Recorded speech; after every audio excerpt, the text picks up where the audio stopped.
서울 마포구 서교동에 위치한 서대문교회 어윤영 목사님의 말씀으로 함께합니다. 사랑하는 애청자 여러분, 그동안 평안하셨습니까? 오늘은 요한복음 10장 10절 말씀을 통해 은혜를 받기 원합니다. 도둑이 오는 것은 도둑질하고 죽이고 멸망시키려는 것뿐이요, 내가 온 것은 양으로 생명을 얻게 하고 더 풍성히 얻게 하려는 것이라. 예수님께서는 도둑과 자신의 차이점을 말씀하십니다. 도둑의 목적은 도둑질하고 죽이고 멸망시키려는 것뿐이라고 말씀하십니다. 도둑은 이기적입니다. 그는 자기의 이익만을 위해서 사는 사람입니다. 그에게는 죄악을 범한 인생들에게 조금이나마 남아있는 동정심조차도 전혀 없었습니다. 유대인들은 백성들에 대해 전혀 목자의 심령이 없었습니다. 그들은 당연히 백성들의 목자가 되어야 마땅한데도 불구하고 그들에게 자비가 없는 것은 그들이 하나님께로부터 오지 않았기 때문입니다. 예수님께서는 요한복음 8장 44절에 유대인들에 대해서 말씀하셨습니다. 너희는 너희 아비 마귀에게서 났으니 너희 아비 욕심을 너희도 행하고자 하느니라. 저는 처음부터 살인한 자요, 진리가 그 속에 없으므로 진리에 서지 못하고 거짓을 말할 때마다 제 것으로 말하나니 이는 제가 거짓말장이요 거짓의 아비가 되었음이니라. 마귀는 그 근원이 예수님과 다릅니다.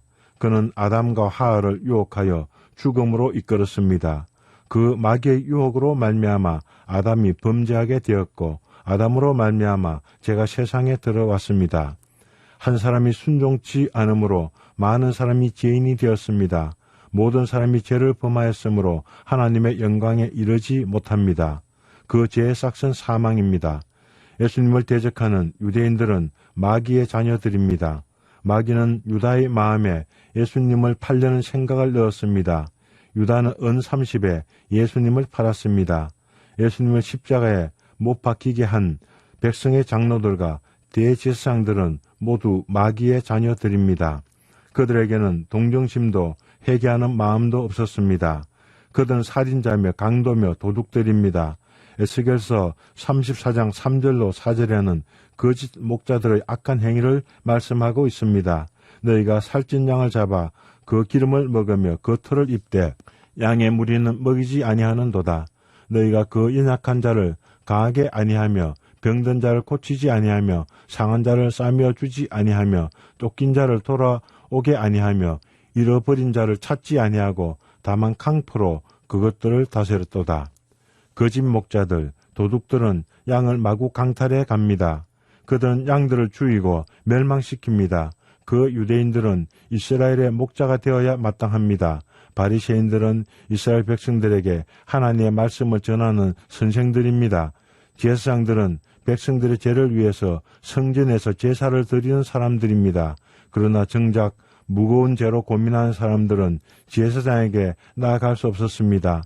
마음이 상심한 사람들은 바리새인들과 서기관들에게 나아가 고민을 이야기할 수 없었습니다. 그들은 사람들을 정죄했을 뿐만 아니라 연약한 자, 병든 자, 상한 자, 쫓긴 자, 잃어버린 자를 강포와 무자비함으로 다스렸습니다. 이것이 그들의 본성입니다. 마태복음 23장에는 예수님께서 서기관들과 바리새인들을 책망하고 저주하십니다. 예수님께서는 그들이 모세의 자리에 앉았다고 말씀하십니다. 그들은 말만 하고 행하지 않는다고 말씀하십니다. 또 무거운 짐을 묶고 사람의 어깨에 지우되 자기는 이것을 한 손가락으로도 움직이지 않는다고 하십니다. 그들은 자기들의 모든 행위를 사람에게 보이고자 합니다. 그 차는 경문을 넓게 하며 옥수를 크게 하고 잔치의 상석과 해당의 상자와 시장에서 문안받는 것과 사람에게 랍비라 칭함받는 것을 좋아한다고 말씀하셨습니다. 예수님께서는 이런 거짓 목자, 도둑들을 향해서 저주하셨습니다. 화 있을진저 외식하는 서기관들과 바리새인들이여, 너희는 천국문을 사람들 앞에서 닫고 너희도 들어가지 않고 들어가려 하는 자도 들어가지 못하게 하는도다. 화 있을진저 외식하는 서기관과 바리새인들이여, 너희는 교인 하나를 얻기 위하여 바다 육지를 두루 다니다가 생기면 너희보다 배나 더 지옥 자식이 되게 하는도다. 요한복음 5장에는 38년 된 병자가 예수님께 고침을 받은 기사가 나옵니다. 유대인들은 베데스다 연못가에서 물의 동함을 기다리는 38년 된 병자의 고통을 보고도 무관심했습니다. 그러나 예수님께서는 베데스다 연못가에서 몸과 마음이 병들어 허우적거리며 살려고 발버둥 치는 이 38년 된 병인에게 찾아오셨습니다. 내가 낫고자 하느냐? 주여, 물이 동할 때 나를 못에 넣어줄 사람이 없어 내가 가는 동안에 다른 사람이 먼저 내려가나이다. 자기를 도와줄 사람이 없어서 좌절하고 있을 때 예수님께서는 그에게 구원의 손길을 펴십니다. 일어나 내 자리를 들고 걸어가라. 요한복음 8장에는 간음하다가 현장에서 잡힌 여자를 예수님께서 구원해 주시는 기사가 나옵니다.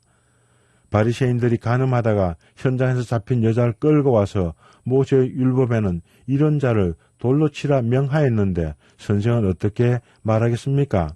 너희 중에 죄 없는 자가 먼저 돌로 치라. 예수님께서는 정죄하러 온 모든 사람들의 손에 들려진 돌을 내려놓게 하십니다. 예수님께서는 이 여자를 돌로 치려고 손에 돌을 쥔 무리들도 간음한 자들임을 일깨워 주셨습니다. 너를 고소하던 그들이 어디 있느냐? 너를 정죄한 자가 없느냐? 나도 너를 정죄하지 아니한다. 가서 다시는 죄를 범치 말라. 예수님께서는 이 간음한 여자를 죄로부터 사람들의 편견과 정죄로부터 구원해 주셨습니다. 요한복음 9장에서는 예수님께서는 날 때부터 소경된 사람을 보셨습니다. 사람들 모두 다 그를 보면서도 지나쳤습니다. 그 유대인들이나 보통 백성들조차도 그가 소경된 것은 그의 부모나 본인의 죄로 말미암는 것이라고 생각했습니다. 예수님께서는 소경의 근원을 치료하셨을 뿐만 아니라 사람들의 오해와 편견과 정죄에서 자유케 하셨습니다. 그는 눈이 뜨여졌을 뿐만 아니라 인자 대신 예수님을 뵙게 됩니다. 예수님께서는 그를 구원하시고 예수님을 담대하게 증거하는 사람으로 세우셨습니다. 내가 온 것은 양으로 생명을 얻게 하고 더 풍성히 얻게 하려는 것이라. 예수님께서는 양들에게 영원한 생명을 주셨습니다. 사마리아 여자에게 영원히 목마르지 않는 생수를 주었습니다. 38년 된 병자를 낫게 하시고 더 심한 것이 생기지 않게 다시는 죄를 범치 말라라고 하셨습니다. 간음한 여자를 정죄치 아니하시고 다시는 죄를 범치 말라라는 사명을 주셨습니다. 소경에게 인자 되심을 드러내시고 예배를 받으셨습니다. 감사합니다. 안녕히 계십시오.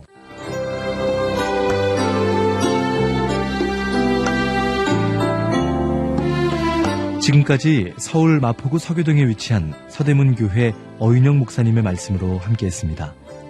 이 방송 들으시고 신앙생활에 도움받기 원하시는 분들은 서울전화 02-3141-5853번 서대문교회나 서울전화 320-0553번 극동방송 양육국으로 문의하시기 바랍니다.